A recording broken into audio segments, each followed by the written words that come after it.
Hello, good afternoon. I am Tarif Hussain as a senior faculty of physics. Okay, so dear students, I having a 7 years to 8 years experience in different position in physics. So बच्चों मैंने अपना graduation 2013 में BTech in IT में complete किया। उसके बाद ही 2013 से लेकर मैंने आज 2022 तक कम से कम 9 सालों से मैं फिजिक्स पढ़ा रहा हूँ। और मैं फिजिक्स इस तरह से पढ़ा रहा हूँ ताकि बच्चों को जो डेली लाइफ के कॉन्सेप्ट्स हैं वो फिजिक्स के साथ अटैच करके उनको सिखाया जा सके। और पिछले लास्ट 2 साल से मैं एक बहुत ही अच्छे ऑफलाइन इंस्टीट्यूट में काम कर रहा हूँ। और मैंने अपने आइडियाज और अपने टीचिंग मेथड्स को यूटिलाइज करते हुए बहुत सारे बच्चों के कॉन्सेप्ट्स क्लियर किए हैं, उनको उनके आने वाले कॉम्पिटिटिव एग्जाम्स में सफलता मिले, इसके लिए मैंने बहुत बहुत प्रयास किया है। सो डियर स्टूडेंट्स, मैं इस प्लेटफॉर्म पर आप लोगों के लिए जो कोशिश कर रहा हूँ कि मैं अपने आइडियाज को, अपनी कैपेबिलिटीज को आप लोगों के साथ में और इस प्लेटफॉर्म के साथ में यूटिलाइज करके आपके आने वाले एग्जाम्स में आपको सफलता दिलाऊं। इसके लिए मैंने कुछ प्रयास किया है, उस प्रयास को मैं आप लोगों के साथ में साझा कर रहा हूँ। मैंने मैंने इसके लिए आपका फिजिक्स का कंटेंट तैयार किया है। इस कंटेंट को हम आने वाली क्लासेस में प्रॉपर तरीके से लेंगे ताकि आपके आने वाले सारे डाउट, सारी प्रॉब्लम्स को हम आसानी से रिजॉल्व कर सकें। फिजिक्स में खास तौर पर आपके जो यूनिवर्सिटीज एग्जाम्स होते हैं उनके लिए प्रिपरेशन करना बहुत ही जरूरी होता है, क्योंकि हर बच्चे का अपना अपना सपना होता है कि वो एक अच्छी यूनिवर्सिटी में जाके एडमिशन ले और अपने करियर को बिल्डअप करे। तो आपके करियर को बूस्टअप करने के लिए हम लोग हमेशा प्रयास रहते हैं, और एक छोटा-सा प्रयास मैं आप लोगों के लिए कर रहा हूँ। मैंने फिज़िक्स का आपका एक कंटेंट तैयार किया है। इस कंटेंट में आप देखेंगे कि आपका जो यूनिट 1 है इलेक्ट्रोस्टैटिक्स है, इससे काफ़ी ज़्यादा क्वेश्चंस बोर्ड एग्ज़ाम्स और कॉम्पिटिटिव एग्ज़ाम्स में हर साल आते हैं। बड़े-बड़े कॉम्पिटिटिव एग्ज़ाम जितने भी हैं, उन सब में इलेक्ट्रोस्टैटिक्स का एक अपना एक मुकाम है, और ये मुकाम इससे लगभग-लगभग 5 से 7 क्वेश्चन आप लोगों के हर कॉम्पिटिशन में आएँगे डियर स्टूडेंट्स। सो ये इलेक्ट्रोस्टैटिक्स अपने आप में एक बड़ी यूनिट है। इस यूनिट को कंप्लीट करने के लिए हम कम से कम हमें 10 हार्स लगेंगे, ताकि इसमें आने वाली कई डिफिकल्टीज लेवल को हम आसान तरीके से कवर कर सकें और आपके आने वाले छोटे-छोटे डाउट्स को क्लियर कर सकें। उसके बाद में हम डिस्कस करेंगे, करंट इलेक्ट्रिसिटी के बारे में पढ़ेंगे। करंट इलेक्ट्रिसिटी अपने आप में एक वर्सटाइल टॉपिक है। इसमें बहुत सारी ऐसी कॉन्सेप्चुअल चीजें हैं जो एग्जाम में डायरेक्टली पूछी जाती है। इस तरह की प्रॉब्लम्स को सॉल्व करने के लिए हम लोग करंट इलेक्ट्रिसिटी को बहुत ही अच्छे तरीके से डील करेंगे, और करंट इलेक्ट्रिसिटी का यूज इन डेली लाइफ में करते हुए हम आपको आपके कॉन्सेप्ट को बिल्ड करने में आपकी हेल्प करेंगे।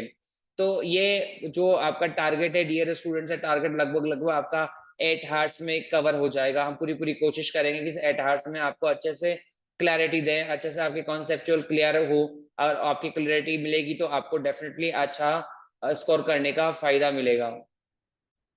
कर करंट इलेक्ट्रिसिटी के बाद जो मेजर पोर्शन डियर स्टूडेंट्स आता है वो आता है electromagnetic induction and alternative current. तो इलेक्ट्रोमैग्नेटिक इंडक्शन और अल्टरनेटिव करंट अपने आप में एक दूसरे के साथ रिलेटिव हैं, एक दूसरे के साथ कनेक्टेड टॉपिक्स हैं और काफी डेप्थ रखते हैं। और I hope most of exams में इससे लगभग लगभग 3 से 4 क्वेश्चन डायरेक्टली पूछे जाते हैं। तो इस तरह की डिफिकल्ट प्रॉब्लम्स को हम लोग एनालाइज करते हुए आपको आइडियाज देंगे कि कैसे आप अपने एग्जाम्स में आने वाली प्रॉब्लम्स को रिजॉल्व कर सकें। तो इस प्रकार का जितना भी आपका ये सिलेबस है electromagnetic induction and alternative current का, ये अप्रोक्सीमेटली अपना 12 to 15 हार्स में कवर हो जाएगा। हम पूरी पूरी कोशिश करेंगे कि इसके छोटे छोटे कॉन्सेप्ट से लेकर बड़े से बड़े कॉन्सेप्ट तक डील करें। उसके बाद में हम लोग एनालिसिस करेंगे इसी के अंदर वोल्टलेस करंट, ऐसे सर्किट, ऐसे transformers and generators also as well as voltage also. उसके बाद हमारे जो नेक्स्ट यूनिट आती है वो आती है इलेक्ट्रोमैग्नेटिक वेव्स आती हैं। ये टॉपिक ज्यादा बड़ा नहीं है, छोटा ही है। इससे लगभग 1 से 2 क्वेश्चन हमारे हर कॉम्पिटेटिव एग्जाम्स में आते हैं डियर स्टूडेंट्स। सो आप इस कंपटीशन में बने रहने के लिए, अपने आप को सक्सीड बनाने के लिए इस टॉपिक को हम लगभग लगभग 3 आवर्स में कवर कर लेंगे। ठीक है। उसके बाद में हमारा जो नेक्स्ट टॉपिक आता है वो ऑप्टिक्स आता है। It's also a major portion in your physics बेटा, ये याद रखना। ये दोबारा एक बड़ा मेजर क्वेश्चन जहां से 7 to 10 क्वेश्चन आपके बोर्ड एग्जाम्स और कॉम्पिटेटिव एग्जाम्स में हर साल पूछे गए हैं। और अलग अलग एग्जाम्स को उठा के देखें तो हर एग्जाम्स के अंदर आपको ऑप्टिक्स के क्वेश्चंस यहाँ भरपूर मिलेंगे। उसके बाद में ऑप्टिक्स के अंदर बहुत सारी चीजें हैं जिन्हें हमें समझनी होगी। उसमें आपका ऑप्टिकल फाइबर्स है, लेंस फार्मूला है, वेव्स हैं, पोलराइजेशन है, डिफ्रैक्शन है, scattering of light and prism also. तो बहुत सारे इंपॉर्टेंट टॉपिक्स हैं जो आपको डायरेक्ट क्वेश्चन देंगे आपके कॉम्पिटिटिव एग्जाम्स के अंदर। उसके बाद बेटा हमारा जो नेक्स्ट यूनिट आता है वो आता है dual nature of matter. Dual nature of matter and radiation अपने आप में एक बड़ा अच्छे क्वेश्चंस देने वाला टॉपिक माना जाता है। इसे अच्छे और काफी आईक्यू लेवल बेस्ड क्वेश्चन आते हैं। तो बेटा अब इसको हम लोग कवर कर लेंगे लगभग लगभग 5 आवर्स में। इसी तरीके से हम लोग एटम्स एंड न्यूक्लियाइड को देखेंगे तो लगभग लगभग 5 आवर्स हमें उसमें लग जाएगा। इसके अलावा इलेक्ट्रोमैग्नेटिक डिवाइसेस है, इलेक्ट्रॉनिक डिवाइसेस हैं, तो इलेक्ट्रॉनिक डिवाइसेस के बारे में बात करेंगे, लॉजिक गेट्स के बारे में बात करेंगे, और जेनर डायोड्स वगैरह हैं इनके बारे में एनालिसिस करेंगे। उसके बाद में ट्रांजिस्टर है एंड ऑसिलेटर्स है, तो ट्रांजिस्टर और ऑसिलेटर हमारी डेली लाइफ में कैसे काम आ रहे हैं उन सब के बारे में हम लोग चर्चा करेंगे। उसके बाद में हमारे पास में लास्ट हमारी जो यूनिट बचती है बेटा वो बचती है कम्युनिकेशन सिस्टम। तो आजकल हम अपनी लाइफ में कम्युनिकेट कर पा रहे हैं, मैं आपसे बात कर पा रहा हूँ, आप मुझसे बात कर पा रहे हैं वाया टेलीफोन और इंटरनेट के थ्रू। तो सारा कम्युनिकेशन सिस्टम हमारा आएगा और इसको लगभग लगभग 5 आवर्स में कंप्लीट कर लेंगे। So dear student, I hope कि ये जो 80 to 100 आवर्स का हमारा जो प्रोजेक्ट है कंप्लीट हम इसे करेंगे, और हम कोशिश करेंगे कि आपको आपके अच्छे तरीके से डिलीवर कर पाए। तो उम्मीद करता हूं कि आप लोगों को अपने प्लानिंग के बारे में समझ आ गया होगा कि क्या से क्या करना है, कैसे हमें आगे बढ़ना है। ओके डियर स्टूडेंट्स, हम एक छोटा सा टॉपिक लेते हैं एनालाइज करने के लिए कि हमें एक छोटा सा हमारा टॉपिक है जो आपके सामने है, बेटा ध्यान से समझना। आज हम बात करने जाएंगे रेजिस्टेंस की। एक्चुअल में रेजिस्टेंस क्या होता है उसके बारे में समझना है। तो फर्स्ट ऑफ ऑल जो हमारा रेजिस्टेंस होता है मेनली क्या काम करता है, वो अकॉर्डिंग द ओम्स लॉ अगर हम बात करना चाहें तो किसी भी इलेक्ट्रिक सर्किट के अंदर जब करंट फ्लो किया जाता है तो उस करंट को अपोज करने वाली जो टर्म होती है उस टर्मिनोलॉजीज को हम लोग मोस्टली हम लोग रेजिस्टेंस के नाम से आइडेंटिफाई करते हैं।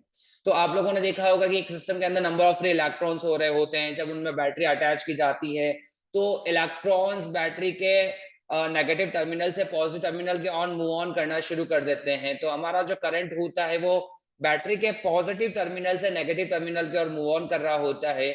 तो हमारी जो इस फ्लो ऑफ इलेक्ट्रॉन को रोकने के लिए जिस क्वांटिटी का यूज किया जाता है डियर स्टूडेंट्स, उसे हम लोग रेजिस्टेंस कहा जाता है। तो रेजिस्टेंस जो होता है उसे हम I R V equal to I R. तो यहाँ आर जो हमारे सामने आता है बेटा, उस आर को हम लोग यहाँ क्या कहते हैं, देखिए आपको यह नजर आ रहा होगा।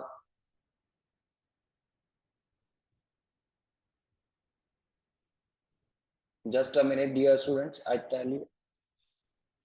So locate in this situation, you can write, you can locate here everyone। आप लोग यहाँ देखे सब बच्चे।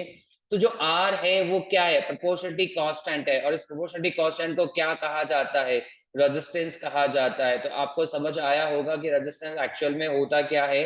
रेजिस्टेंस वो फिजिकल क्वांटिटी है डियर स्टूडेंट जो किसी भी इलेक्ट्रिक सर्किट के अंदर करंट को फ्लो करने में उसका अपोज करती है, और करंट के फ्लो का अपोज करने वाले टर्म को ही रेजिस्टेंस कहा जाता है। So locate here the electrical resistance of a circuit is the ratio between the voltage applied and flow of the current in the circuit. तो आप लोगों ने देखा होगा कि हमने सपोज दैट वी वोल्ट का बैटरी लगाया और उसके अंदर जो आई करंट फ्लो हुई, तो हमारा जो रेजिस्टेंस होगा वो बैटरी के वोल्टेज वी तथा आर का रेशियो होगा। सो हम कह सकते हैं कि जो हमारा आर होगा वो होगा, आर हमारा हो जाएगा डियर स्टूडेंट्स। सो हम कह सकते हैं कि जो आर होगा वो हो जाएगा हमारा V upon I. So you can identify this term R equals to resistance. V is a potential of the battery, or I is the flow of current. So this relationship is known as Ohm's law. So do you know about the clarify that what the Ohm's law? Ohm's law means that the relation between R, V and I is given by Ohm's law. So according we can say that V directly proportional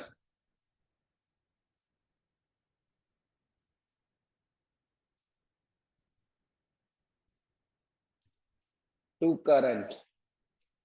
This statement is known as V proportional to current. This statement is known as Ohm's law. So dear son, I hope you can get it the point of the Ohm's law. Thank you for very much.